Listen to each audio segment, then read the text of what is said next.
qu'est-ce que c'est fondamentalement que le maintien de l'ordre? C'est le maintien d'un ordre, c'est-à-dire un état de répartition des richesses, un état de répartition des statuts, des prestiges, des biens, un mode de circulation des biens, une façon d'organiser le commerce, le travail, et puis un mode de régulation des conflits. Qu'est-ce que c'est fondamentalement qu'un ordre? C'est un état social incluant le mode de régulation des conflits, la distribution, la répartition des richesses, la répartition des statuts, et l'organisation du commerce et du travail. Le maintien de l'ordre, cette fonction policière première, c'est donc avant tout l'application des règles qui fondent un ordre, sachant qu'il y a autant d'ordres que de sociétés différentes et que cet ordre évolue dans le temps. Une même force de l'ordre ne maintient donc pas toujours le même ordre puisque l'ordre change, mais par ailleurs la fonction est toujours la même. Il s'agit de protéger quelque chose qui n'est pas bon en soi. On peut avoir par exemple un système tyrannique, abject, extraordinairement inégalitaire, qui sera protégé par une force de maintien de l'ordre. Bien. Il faut donc bien voir avant tout que, à travers la protection des personnes et des biens, en réalité, on a la protection des personnes, selon les critères définis par la loi et définissant ce qu'est à peu près leur protection, et puis une certaine répartition des biens. Bien. Alors partons de là pour avancer un peu. Dans le fond, et ça reprend un petit peu ce que je disais la dernière fois, dans la dernière vidéo, fondamentalement, il y a un besoin de police lorsque une société n'est pas capable de trouver l'équilibre entre intégration et régulation, production de règles et de différences, production d'identité, d'intégration, d'affection de l'autre, pour que les règles soient complètement intégrées, acceptées par chacun, et que par conséquent, les dysfonctionnements sont tels, par rapport à un fonctionnement visé et qui est complexe, qu'on a besoin d'une fonction de maintien de l'ordre, une fonction d'application des règles. C'est fondamentalement une fonction policière. À travers ça, ce que j'essaie de vous dire, c'est que dans le fond, la violence policière, elle est violente avant que d'être violente. C'est-à-dire que c'est la violence de l'administration d'un ordre qui se retrouve être immédiatement violence policière. Inversement, alors essayez de suivre parce que j'ai peur d'être un peu embrouillé dans la façon de l'exprimer. Inversement, la police n'est jamais moins police que lorsqu'elle est physiquement violente. Pourquoi ? Parce qu'elle sort d'un principe d'administration, d'un principe de bonne gestion, pour aller vers un principe d'affrontement quasi mimétique. Dans l'ouvrage de Didier Fassin, qu'on va travailler ensemble quand nous aurons l'opportunité de nous voir, vous verrez beaucoup d'exemples de cette manière mimétique de faire. Alors il a étudié comme ça les représentations, les pratiques en immersion d'une équipe de la BAC dans une banlieue parisienne entre 2005 et 2007, et il décrit par exemple des policiers qui disent on lutte contre un ennemi intérieur. C'est des phrases où le policier va alpaguer dans une violence quasi mimétique celui qui le alpague. On lit ici, par exemple, page 65, un adolescent me raconta que le lendemain d'un incendie de véhicule qui s'était produit dans sa cité, le major responsable de la BAC s'adressa à un groupe de jeunes qui s'y trouvaient réunis sur une place en fin d'après-midi. Ouvrez les guillemets. S'il y a encore une voiture qui brûle ici et que j'attrape celui qui a fait ça, je le tue et je l'enterre. Il aurait pu dire vas-y, si vous recommencez, je vous fume. La différence aurait été marginale. Alors, voilà, on trouve aussi des phrases où vraiment on décrit les policiers comme des étrangers de l'intérieur qui luttent contre des étrangers de l'extérieur. Enfin, j'aime bien penser à ce mimétisme-là. Mais ce qui est fondamentalement plus intéressant à comprendre, c'est que, dans le fond, le travail qui est demandé à la police, le travail de maintien de l'ordre qui est demandé dans les banlieues qui sont décrites, et notamment les zones urbaines sensibles, décrites et investiguées par Didier Fassin. C'est un travail qui consiste à maintenir un ordre social dans le lieu où cet ordre crée le plus de souffrance. On a affaire à des zones dans lesquelles les populations souffrent beaucoup plus de chômage. Le taux de chômage est 2 fois plus élevé et le revenu fiscal moyen presque 2 fois plus faible dans les zones urbaines sensibles que dans les agglomérations où elles se trouvent. Le niveau de formation et la proportion de diplômés se sont élevés moins rapidement dans ces quartiers où la moitié des habitants n'a pas dépassé le niveau du brevet des collèges que dans la population urbaine environnante. Et vous pouvez voir comme ça, dans certaines de ces zones, des taux de chômage atteignent 40%, voire plus. Alors ce sont des disparités entre les communes, à l'intérieur même des communes, qui s'expriment encore plus violemment sur les populations immigrées et sur les femmes des populations immigrées. Bon, qu'est-ce que ça veut dire ? Ça veut dire que dans le fond, on est dans le lieu où l'ordre social exprime le plus, le mieux, le plus complètement sa violence, en permanence. La police est là pour que cela demeure un univers économique, fonctionnel, au moins en apparence. Lorsqu'elle se frotte, lorsqu'elle rentre dans un processus de violence physique quasi mimétique, effectivement, elle s'éloigne de l'administration des choses. Elle rentre dans une espèce de sphère paradoxale, où ils sont obligés de rentrer dans une rhétorique guerrière très bien décrite par Didier Fassin, où il parle d'ennemis, de guerre, où ils rentrent dans des espèces de logiques quasiment tribales entre eux, avec des écussons qui promettent 1000 morts, qui va s'abattre sur la cité, etc. Didier Fassin décrit avec aussi beaucoup de talent cette espèce de mimétisme qui s'est créé, cette espèce de réflexe pavlovien. Et il y a un commissaire qui se moque des jeunes qui, dès qu'ils voient des policiers, même s'ils n'ont rien fait, partent en courant, par peur d'être interpellés, d'avoir un contrôle d'identité, etc. Et évidemment, il ne peut pas s'empêcher de penser que le réflexe pavlovien est tout à fait partagé par les policiers qui systématiquement leur courent après. Bien. Qu'il y ait délit ou non, comme voilà, une espèce de fonctionnement mimétique. Alors, où est-ce que je vais en vous racontant tout ça ? J'essaye de vous dire simplement que quand on parle de violence policière, il ne faut pas se tromper. Il y a des violences policières qui, comme on l'a défini la dernière fois, sont même en quelque sorte encadrées, qui sont légales, d'autres sont normales mais illégales, mais tolérées, et d'autres sont encore vraiment de l'ordre de la bavure. Quand on parle de la sortie normale du régime normal du droit, on décrit une certaine de violence, mais on néglige complètement celle qui précède, et qui est en fait, bêtement, le reflet immédiat du fonctionnement de l'ordre social. Alors,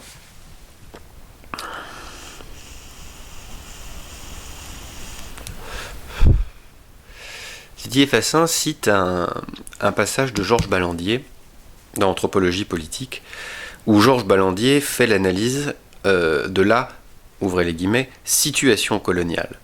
Alors, je connais un petit peu le texte, et ce que j'y trouve de particulièrement intéressant, c'est que fondamentalement, qu'est-ce que c'est que la situation coloniale ?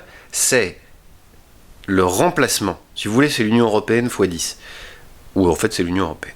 C'est le remplacement des problèmes politiques par des problèmes techniques. On traite les problèmes politiques comme des problèmes techniques. Typiquement, ce qui se passe dans les zones urbaines sensibles et l'usage de la police dans les zones urbaines sensibles, c'est le traitement d'un problème politique comme d'un problème technique. Je m'explique.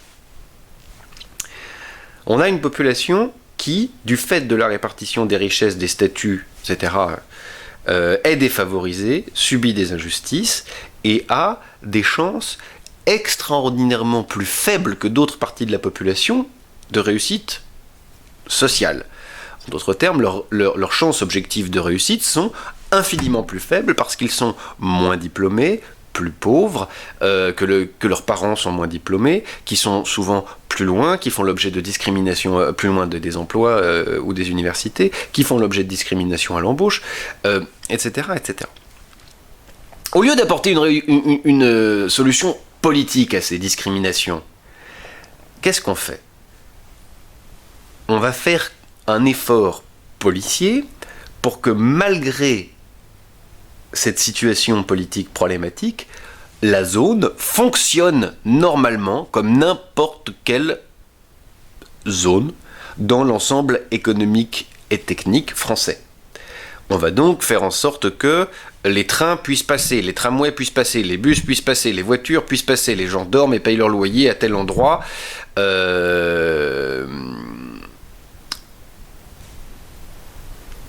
Reçoivent leur salaire, etc. Qu'il n'y ait pas trop de trafic, pas trop d'économie parallèle. Donc on reste, au moins en apparence, dans un espace qui n'est pas tellement un espace géostratégique ou national, non, qui est un espace économique, fonctionnel. Bien. Alors, bien qu'effectivement, on cherche quand même pour obtenir ça, à conserver une autorité sur toutes les zones et pas avoir des zones de non-droit ou des zones d'alter-droit, c'est-à-dire d'un autre droit produit localement par un groupe qui voudrait devenir souverain sur son territoire, ou sur un territoire. En d'autres termes, si on voit une violence dans l'interpellation, il faut voir deux violences en réalité. La première violence, c'est celle la plus immédiatement accessible, c'est le fait d'être contrôlé tout le temps, de manière arbitraire, c'est le fait d'être plaqué contre la voiture, d'être fouillé, d'être insulté. Tout ça, ce sont des violences. Mais la première violence, c'est par exemple le fait qu'il y ait des contrôles d'identité. C'est que l'identité, parce qu'il y a un principe administratif de classification, d'identification des individus, donne cette possibilité-là. Donne cette possibilité de contrôle de quoi? De l'identité, c'est-à-dire d'un certain nombre de traits qui permettent le rattachement d'une personne à un fichier. Et par ailleurs, qui permettent aussi de ficher la personne et d'en faire l'historique, etc., etc., de pouvoir en quelque sorte maintenir sur lui, grâce à ça, une pression qui l'enjoint à demeurer un agent économique et technique fonctionnel. La police ne s'occupe pas de morale, ne s'occupe pas de savoir si vous avez telle religion, telle opinion, Elle s'occupe essentiellement de savoir comment vous vous comportez, quels sont vos actes, et quels sont vos actes légaux, illégaux, etc. Et à quel moment vous mettez en danger l'ordre social, le système social. On vient de voir que c'est une manière de travailler, de faire circuler les biens, de partager les richesses et les statuts. Bien. Alors, pour faire une métaphore, j'aurais tendance à vous dire que imaginez une autoroute. Une autoroute, voyez la société comme une autoroute. Alors certaines personnes bien nées, disposant à la naissance de capital culturel ou de capital économique, de capital symbolique, donc en gros ils ont du réseau, de l'argent, et puis des connaissances sur comment fonctionne la société, et puis des atours grâce à leur culture, etc. C'est des gens qui en quelque sorte se promènent sur l'autoroute en Formule 1. Elle est faite pour eux, ils ont tous les outils pour réussir, et ils ont de très hautes chances objectives de réussite. Ils peuvent connaître des accidents de parcours, des crashs, etc. Mais leur chance objective de réussite est beaucoup plus élevée que, par exemple, d'autres personnes, les personnes discriminées des zones urbaines sensibles dont on parlait tout à l'heure, et qui, par exemple, eux, au lieu d'être en Formule 1, sont à cheval. Bon. Vous voyez dans quel sens va la violence. Vous êtes dans un univers qui ne cesse de vous dire « c'est pas pour toi », tu vas pas y arriver, tu pars avec un handicap, ça va pas marcher, tu gênes, et encore pire, t'es dangereux. Bon. Alors effectivement, marginalement, il y a des violences dans les banlieues.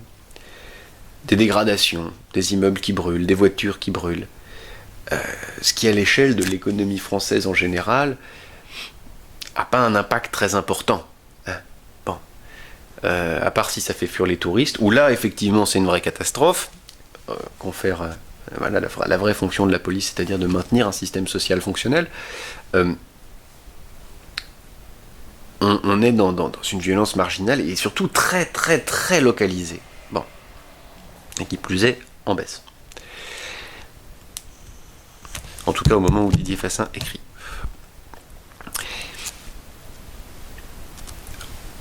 En revanche, la violence quotidienne due à la discrimination et qui est afférente à l'ordre qui est maintenu par la force policière, elle est permanente.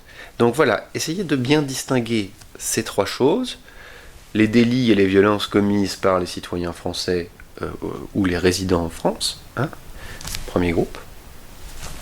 Deuxième groupe, la violence policière légale, normale ou anormale, c'est-à-dire ou pathologique dans un vocabulaire durkheimien, c'est-à-dire la bavure scandaleuse et non habituelle, hein, donc la violence policière, c'est-à-dire la plupart du temps, cette sortie normale, acceptée, du régime normal du droit, c'est-à-dire de quelque chose qui protège pour chacun sa liberté, son intégrité physique et psychique. Et enfin, un troisième truc, la violence sociale, comprise dans l'ordre social, que la police sert à maintenir. Et qu'elle sert à maintenir parce que cet ordre social ne tient pas tout seul. Il ne tient pas tout seul parce qu'il n'est pas capable d'intégrer, de donner suffisamment de sens, et parce que par ailleurs il distingue trop, il désolidarise trop, il défait trop la solidarité mécanique, l'identité, pour que cette société soit cohérente par elle-même. Il a besoin de ce ciment, de cette distinction de nouvelles fonctions, fonctions législatives, fonctions judiciaires et fonctions policières. Bien. On voit qu'il existe, de ce fait, une véritable ambiguïté de la violence policière. Non seulement c'est une violence qui permet de maintenir une autre violence, c'est un monopole de la violence légitime, mais qui est le double en quelque sorte d'une première violence sociale, bon, et pas seulement dans le cas des banlieues, tout simplement de la violence symbolique qui est comprise dans la hiérarchisation, les rapports de domination à l'intérieur d'une société donnée qui forment un ordre maintenu. Le maintien d'un ordre, c'est aussi le maintien d'inégalités, c'est aussi le maintien de rapports de domination. Par conséquent, c'est aussi le maintien de rapports de violence symbolique. Bon. Alors, il y a cette ambiguïté-là, et il y a aussi cette ambiguïté du fait qu'en quelque sorte, quand ils redeviennent violents physiquement, ils sortent des principes d'administration, ils rentrent dans une logique de conflit, de frottement, et par conséquent, dans une logique de mimétisme en un sens. Bon, et ça rend les choses terriblement ambiguës quand on est en relation avec une police. C'est-à-dire que la fonction de maintien de l'ordre, de la même manière que l'ordre en lui-même d'ailleurs, c'est à la fois quelque chose de rassurant, c'est quand même bien agréable d'être dans un système de droit qui est à peu près stable, et d'inquiétant. De la même manière, chez le policier, prenons deux éléments, le strict respect du droit et l'arbitraire du policier. Ben, l'arbitraire, c'est à la fois inquiétant et rassurant. C'est inquiétant parce que si un policier est complètement dans l'arbitraire, il peut faire une bavure, vous massacrer, etc. C'est rassurant parce que l'arbitraire, c'est ce qui lui permet, par exemple, s'il constate que votre délit est pas très grave et puis prêtez pas, de ne pas suivre strictement la règle et de dire bon allez ça va, circuler, il n'y a pas de problème. De la même manière, le respect du droit, c'est bien agréable quand vous croisez un policier qui, dans un strict respect du droit, vous traite, etc. Inversement, on a affaire là, à ce moment-là, à quelque chose d'assez inhumain et qui peut être très inquiétant puisque il devient une pure fonction exécutive de décisions qui sont plus ou moins justes. Donc, vous voyez, cette fonction de protection est à la fois donc, des personnes et des biens, un élément rassurant et inquiétant, un élément sur lequel on va rechercher à ménager de l'arbitraire, ou au contraire à se prémunir contre l'arbitraire, un endroit où on va exiger du zèle et un respect littéral de la loi, ou au contraire s'en méfier. Bien, donc on a affaire à quelque chose qui est fondamentalement ambigu. En fait, et c'est ce sur quoi on travaillera quand nous aurons l'occasion de nous réunir de visu. Je vous avouerai que c'est un peu difficile pour moi ces cours comme ça, vous me manquez, hein. Je ne sais pas très bien comment faire. Ce qui est absolument fondamental, c'est l'ordre. Dans maintien de l'ordre, dans force de l'ordre, toute la question est de savoir d'où vient l'ordre. L'ordre vient-il, par exemple, d'une administration lointaine, éloignée, rationnelle? L'ordre vient-il d'un dominant extrêmement puissant, extrêmement violent? L'ordre vient-il au contraire d'un rassemblement de citoyens qui ont décidé de s'appliquer un certain nombre de règles? Est-ce que c'est un ordre autogène, exogène? Voilà, de quel ordre s'agit-il? Bien. Est-ce que c'est une police municipale qui est vraiment élue très localement, élue, formée? Je dis ça parce qu'en Amérique du Nord, on élit ces policiers.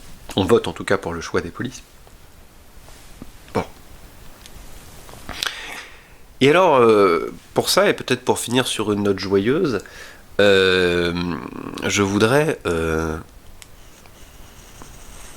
vous parler un petit peu de ce qui s'est passé à l'université aujourd'hui. Donc, contrairement à jeudi dernier, l'université était ouverte, sauf que les cours n'avaient pas lieu puisque les ascenseurs étaient bloqués. Par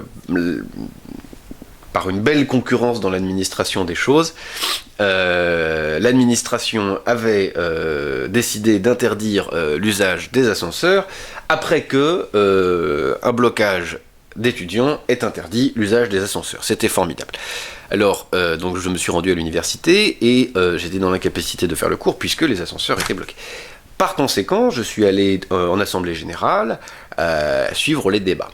Alors, quelques constats comme ça qu'on va rapprocher de notre réflexion sur la violence policière.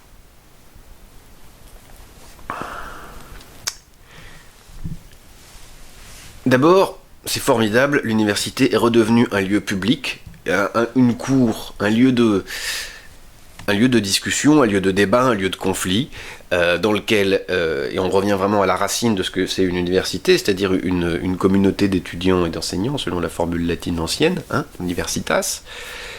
Et cette communauté-là, donc, discute de manière conflictuelle, et de ce conflit sort une règle, une régulation de la façon dont on va s'occuper du lieu. Est-ce qu'on va refaire les cours? Est-ce qu'on ouvre? Est-ce qu'on fait un blocage partiel? Etc. etc. Il y a des fonctions policières à se repartager, puisque l'Assemblée générale peut décréter, et parce qu'elle a une puissance mobilisatrice, que l'administration de l'université et son bras fort, c'est-à-dire les vigiles, ne sont plus responsables des fonctions policières, c'est-à-dire de la protection des biens et des personnes. Alors, écoutez bien les termes parce que je trouve ça très joli. Dans l'Assemblée générale, il y a un ordre du jour. Ordre.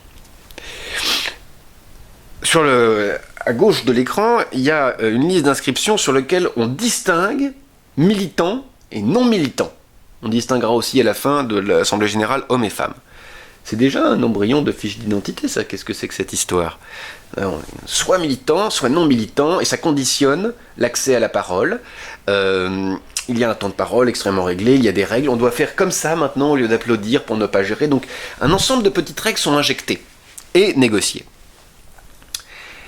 Et puis il est très vite question dans les interventions de savoir comment est-ce qu'on va se prémunir contre la destruction des personnes et surtout des biens à l'université. Comment est-ce qu'on va empêcher les tags qui existent depuis, il y en a tout le temps, enfin bon, surtout dans la cage d'escalier, mais alors là il faut empêcher les tags puisque c'est pas pareil. Bon, alors très bien. Il est proposé de faire un service d'ordre. Et il y a une vraie acclamation à une proposition de motion de soutien aux vigiles. C'est-à-dire que le groupe qui, à l'intérieur de l'université, décide d'assumer les fonctions policières, c'est-à-dire de protection des personnes et des biens, manifeste immédiatement sa solidarité avec ceux qui les précédaient et dont la tâche était exactement la même, c'est-à-dire la protection des personnes et des biens dans le cadre de l'université. Simplement, il y a une différence très forte entre les deux. Je pense que, d'ailleurs, le mouvement étudiant gagnerait à comprendre que, enfin à Tolbiac, hein, l'enjeu c'est, à un moment donné, de pas trop se bureaucratiser, parce qu'il y a un risque quand on est en concurrence pour récupérer des fonctions administratives et des fonctions policières. Comment est-ce qu'on organise la scolarité, les examens, fonctions administratives, hein, et comment on assure la sécurité des personnes et des biens dans l'université, fonctions policières.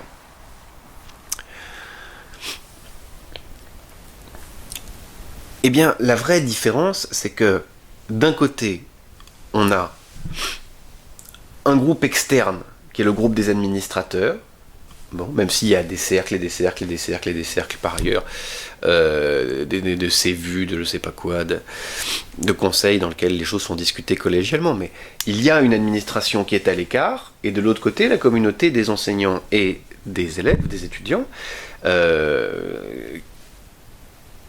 qui font l'activité de transmission, d'enseignement, d'acquisition des savoirs, etc. D'un côté, donc, en fait, on a un principe d'administration externe, et ensuite, une vie en commun. Lorsqu'il y a assemblée générale, eh bien, le droit, quel qu'il soit, sort immédiatement de la communauté qui travaille. C'est donc, en quelque sorte, une police intérieure. Au lieu d'être un principe exogène, c'est un principe intérieur. Par ailleurs, on n'est plus dans une situation coloniale. Ça, c'est aussi très important. Au lieu de dire ce problème n'est ni de droite ni de gauche, il faut respecter les locaux, là, ça devient des prises de position, des prises de parti qui sont extrêmement intéressantes. Quand on entendait des étudiants dire « Ouais, mais moi, vous m'empêchez d'avoir mes cours, tout ça, je suis boursier, j'ai peur. » Et les autres disaient, ou alors disaient pas d'ailleurs, ils auraient dû dire « Oui, mais qu'est-ce que tu veux qu'on arrête de lutter, par exemple, pour que tes frais de scolarité soient payables? Tu veux être dans une université où, dans le fond, je ne sais pas, il y ait 20 000 euros de frais d'entrée. Il y en a même en France, des comme ça. Hein, bon. Et puis les universités populaires, l'école libre pour tous, vous croyez que c'est hors du mouvement social, que ça s'est créé comme ça, qu'un jour on a décidé qu'on allait accorder gentiment et par pur... non, voilà. En d'autres termes, il y avait sur la table des choses extrêmement intéressantes et qui ont été beaucoup gommées par des principes d'administration. Et alors, il faut bien comprendre ça. Immédiatement, puisqu'il y a principe administratif, récupéré par les étudiants et les enseignants, on dit en lutte, que ça veut dire mobiliser tout simplement, mobiliser dans la lutte contre la loi El Khomri et un certain nombre d'autres choses, notamment la précarité de la vie étudiante et des jeunes travailleurs.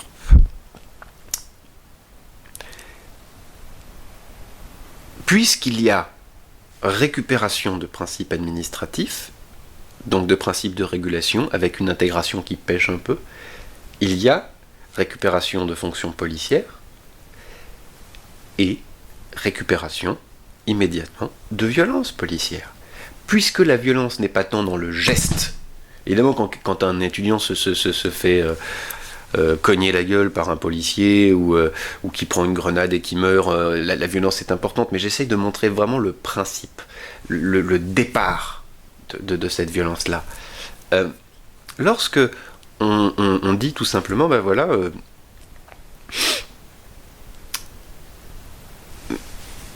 nous décidons de revendiquer pour nous-mêmes l'administration de l'université pendant la journée.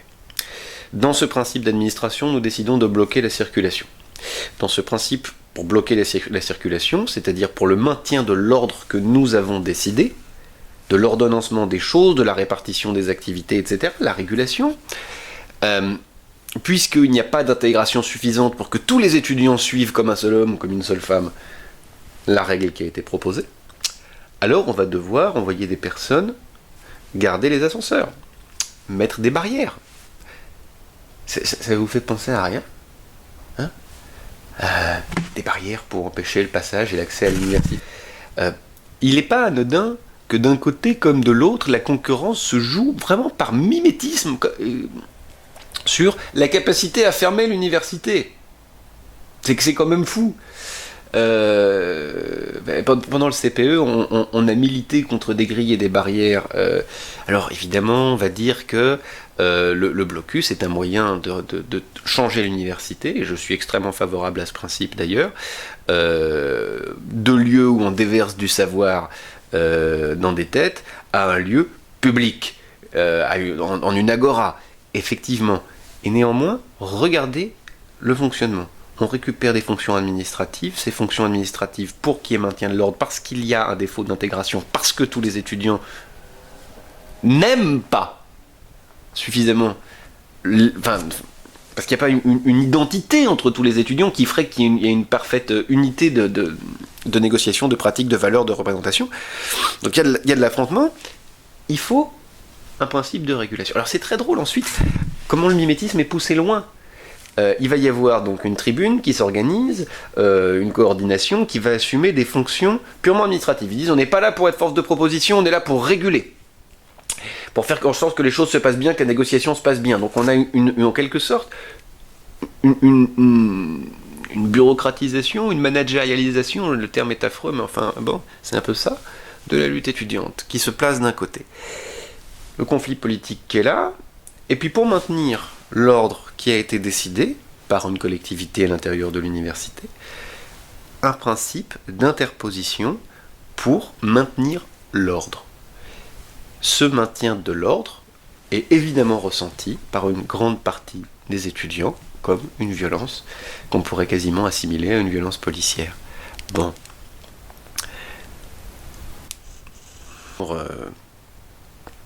terminer ce bref propos, cette brève piqûre de rappel que je vous ai proposé sous forme de vidéo pour garder un contact avec vous,